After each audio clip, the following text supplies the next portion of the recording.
Next climatic factor is water. Water is one of the most important climatic factors. It affects the vital processes of all living organisms. What are the vital processes of all living organisms? Water carries nutrients to all cells in our body and oxygen to our brain. It flushes out toxins and waste.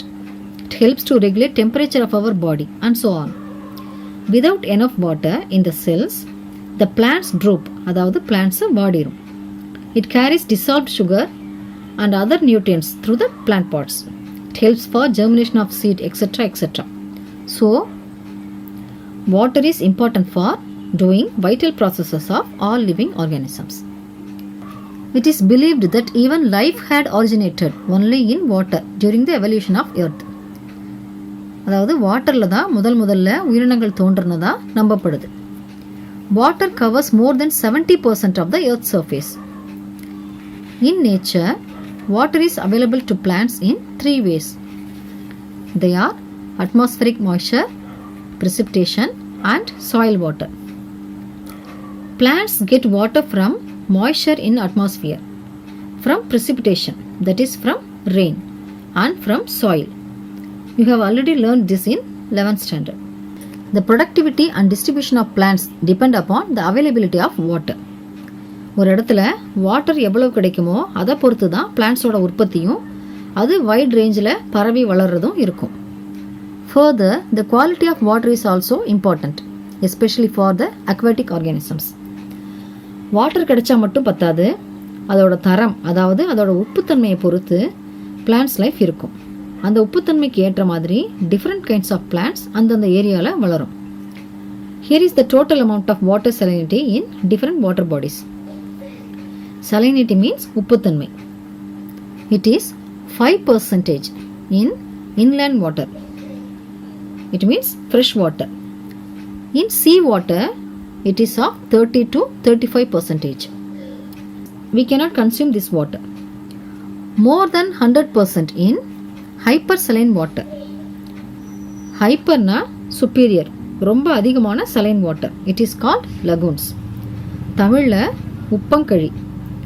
So, fresh waterல 5%, sea waterல 30 to 35%, lagoonsல more than 100% of salinity is present. Based on the range of tolerance of salinity, organisms are divided into 2 types. அதாவது உப்புத்தன்மையை சகித்துக்கொள்ளும் தன்மையின் அடிப்படையில் உயிரினங்களில் 2 விதமான divisions இருக்கு. They are euryhaline and stenohaline. Euryhaline, organisms which can live in water with wide range of salinity. உப்புத்தன்மை அதிகமான நீரில் வாழக்கூடிய organisms. Example marine algae and marine angiosperms. Then stenohaline, organisms which can withstand only small range of salinity. அதாவது குறைவான உப்புத்தன்மை உள்ள நீரில் மட்டும் வாழும் உயிரினங்கள். Example plants of estuaries. It means கழிமுகத்துவார தாவரங்கள். அதாவது எக்ஸாம்பிள் மேங்க்ரூவ் பிளான்ட்ஸ். கழிமுகத்துவாரம்னா ஆறு கடலோட கலக்கிற இடத்துல உருவாகிற அகலமான பகுதி தான் இந்த estuaries. In that place, fresh and salt water mix ஆகும்.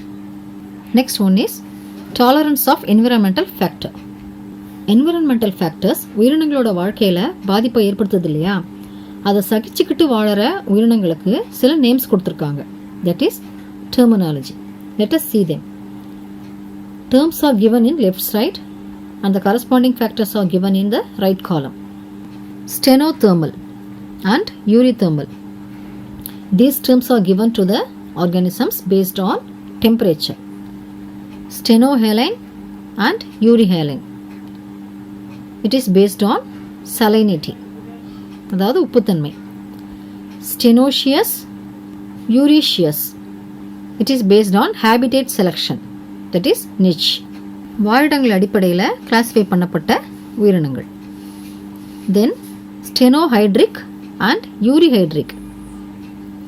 These terms are given to the organisms based on water.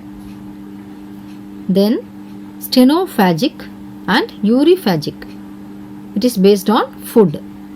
Stenobactic and uribactic. It is based on depth of water, that is habitat. அதாவது நீரின் ஆழத்தை பொறுத்து வாழும் தன்மைக்கேற்ப பிரிக்கப்பட்ட உயிரினங்களோட name. Then examples of tolerance to toxicity. Soya bean and tomato manage to tolerate presence of cadmium poisoning by isolating cadmium and storing into few groups of cells and prevent cadmium affecting other cells. Soya beans and tomato have the capacity to separate cadmium, which is a poisonous substance present in the soil, and can store it in some groups of cells in their body. Thus it saves the other cells of its body from the harmful effect of cadmium.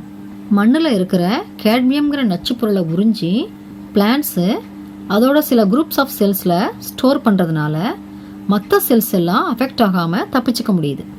Then rice and Eichhornia, that is water hyacinth, அதாவது வெங்காயத்தாமரை, tolerate cadmium by binding it to their proteins. ரைஸும் ஐகோர்னியாவும் மண்ணில் உள்ள கேட்மியத்தை அதோட ப்ரோட்டீனில் சேர்த்து வச்சுக்கும். These plants otherwise can also be used to remove cadmium from contaminated soil. This is known as phytoremediation. இந்த பிளான்ட்ஸ் எல்லாம் கண்டாமினேட் ஆன சாயிலில் இருந்து கேட்மியம்ங்கிற நச்சு பொருளை நீக்க உதவுறதுனால இது phytoremediation, அதாவது தாவரங்களால் சீரமைக்கப்படுதல்னு சொல்லப்படுது. It is an important 2 mark question. Then next climatic factor is wind. You know, air in motion is called wind. That is, moving air is called wind. இதுவும் ஒரு முக்கியமான ecological factor. The atmospheric air contains a number of gases, particles and other constituents. The composition of gases in atmosphere is as follows: nitrogen 78%, oxygen 21%, carbon dioxide 0.03%, argon and other gases 0.93%. You know, air is a mixture of gases. அதாவது காற்றுங்கிறது பல வாயுக்கள் அடங்கியது. அது மட்டும் இல்லாமல் அதில் water vapour, gaseous pollutants, அதாவது காற்றுல இருக்கிற பொல்யூட்டன்ஸ், டஸ்ட் அதாவது தூசு, ஸ்மோக் பார்ட்டிகிள்ஸ் புகை, micro organisms, pollen grains and spores produced by the plants, இதெல்லாம் அடங்கியிருக்கு. Anemometer is the instrument used to measure the speed of wind. It is an important 1 mark question.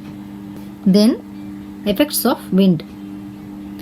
Wind is an important factor for the formation of rain. அதாவது மழை உருவாகிறதுக்கு wind தான் காரணமாக இருக்கு. When the wind moves, the water vapor moves along and forms clouds.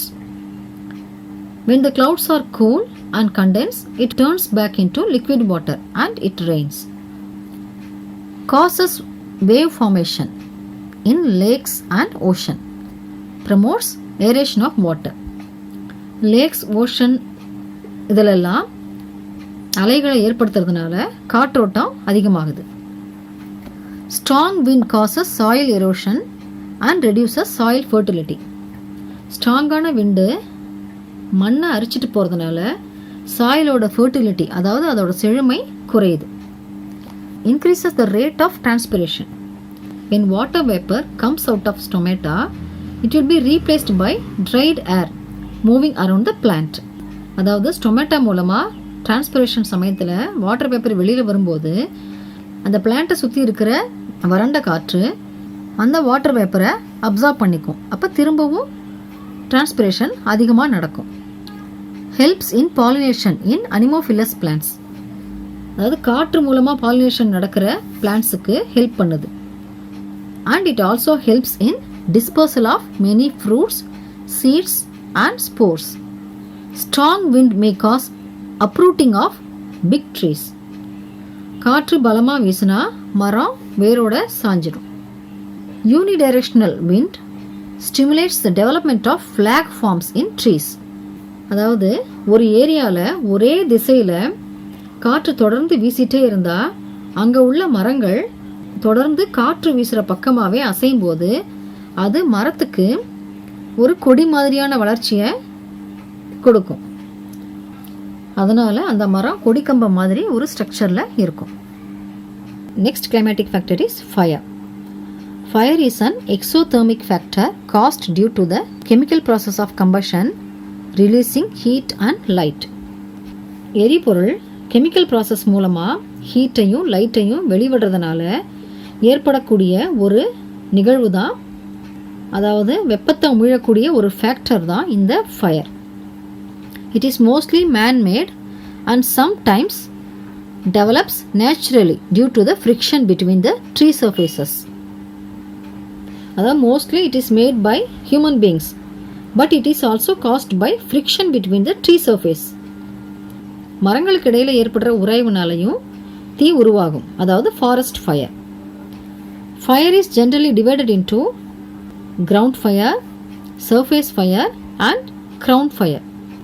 Ground ஃபயரில் flame இருக்காது, அதாவது ground fire அப்படியே புழுங்கி அதிக வெப்பமாக வெளிப்படும், அதில் ஹீட்டோட சுடர் இருக்காது. So it is flameless and சப்டெரேனியன், பூமிக்கு அடியில் இருக்கும். தென் சர்ஃபேஸ் ஃபயர், பூமி பரப்புக்கு மேலே ஏற்படும் ஃபயர். இது ஸ்மால் ஹெர்ப்ஸ் அண்ட் ஷ்ரப்ஸை எரிச்சிடும். கிரவுண்ட் ஃபயர் மரத்தோட மேல் பகுதியில் உராய்வுனால் உருவாகிற காட்டுத்தீ. Then effects of fire. Fire has a direct lethal effect on plants. நெருப்பை பற்ற வச்சு குப்பை குளத்தை எரிச்சா அங்கே இருக்கிற பிளான்ட்ஸும் எரிஞ்சிடும். It has direct lethal effect on plants. Burning scars are the suitable places for the entry of parasitic fungi and insects. அதாவது நம்ம உடம்புல நெருப்பு காயம் வர்ற மாதிரி ஃபாரஸ்ட் ஃபயர்னால மரப்பட்டையிலெல்லாம் தழும்பு உண்டானா அந்த இடத்துல பேராசிட்டிக் ஃபங்கையும் இன்செக்ட்ஸும் ஈஸியாக அஃபெக்ட் பண்ணும். It brings off the alteration of light, rainfall, nutrient cycle, fertility of soil, pH, soil flora and fauna. Light, rainfall, nutrient cycle, சாயிலோட செழுமை, pH of soil, அப்புறம் மண்ணில் வளர்கிற பிளான்ட்ஸு, அனிமல்ஸ். ஃப்ளோரானா பிளான்ட்ஸு, ஃபானானா அனிமல்ஸ், எல்லாத்துலேயும் மாற்றம் உண்டாக்கும். Some fungi which grow in soil of burnt areas called pyrophilus. அதாவது burnt ஏரியாஸில் உள்ள சாயிலில் வளரக்கூடிய ஃபங்கைக்கு பேர் பைரோஃபில்லஸ். தமிழில் எரிந்த மண் விரும்பி, எரிந்த மண்ணை விரும்பி அதில் வளரும். Example Pyronema confluens. It is an important 2 mark question. What is pyrophilous? Then indicators of fire. சில பிளான்ட்ஸு எரிந்த மண் இருக்கிற இடத்துல தான் வளரும். நாம் அந்த பிளான்ட்ஸ் இருக்கிற ஏரியா நெருப்புக்கு உள்ளாகி இருக்குன்னு தெரிஞ்சுக்கலாம். We can find out the burnt areas by the growing of these plants. So these plants are called indicators of fire. What are these plants? Pteridophytes. They are also called ferns. And Pyrronema. It is a fungus.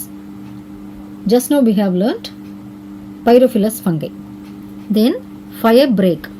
It is a gap made in the vegetation that acts as a barrier to slow down or stop the progress of fire. Forest fire பரவாமல் தடுக்கிறதுக்கும் அதை குறைக்கிறதுக்கும் plant vegetation இருக்கிற இடத்துல நடுநடுவில் கொஞ்சம் ஏரியாவில் vegetation இல்லாமல் gap விட்டுருப்பாங்க. இது fire பரவாமல் தடுக்கும். தென் a natural fire break may occur when there is a lack of vegetation such as river, lake and canyon found in between vegetation may act as a natural fire break. ஃபாரஸ்டில் இடையில் ஆறு, ஏரி, கேன்யான்னா பள்ளத்தாக்கு இதெல்லாம் இருந்தால் forest fire பரவுறத நேச்சுரலாகவே அது தடுத்துரும். Then rhytidome. It is the structural defence by plants against fire. The outer bark of trees which extends to the last formed pyridum is called rhytidome. அதாவது நேச்சுரலாக பிளான்ட்ஸோட ஸ்ட்ரக்சரில் ஃபயர்லேருந்து காப்பாற்றிக்க ஒரு அமைப்பு இருக்கும். This is called rhytidome.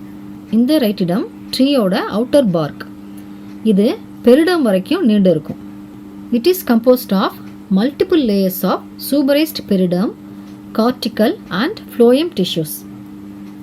இந்த ரைட்டிடம் எதனால் ஆனதுன்னா சூப்பரைஸ்ட் பெரிடம், cortical and phloem tissues.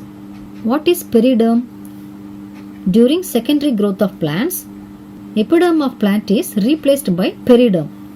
It is the combination of phellum, phellogen and phelloderm. It is very thick and suberized. அதாவது அதில் சூபரின் இருக்கும். இந்த பெரிடம் அப்புறம் cortex tissue and phloem tissues இதெல்லாம் சேர்ந்தது தான் ரைட்டிடம். It protects the stem against fire, water loss, invasion of insects, அதாவது பூச்சி உள்ள நுழையிறத தடுக்கும், and prevents infections by microorganisms. மைக்ரோஆர்கானிசம்ஸ்னால ஏற்படுற இன்ஃபெக்ஷனையும் தடுக்கும். Okay children, in next class let us learn about edaphic factors, that is மண் காரணிகள். Thank you children.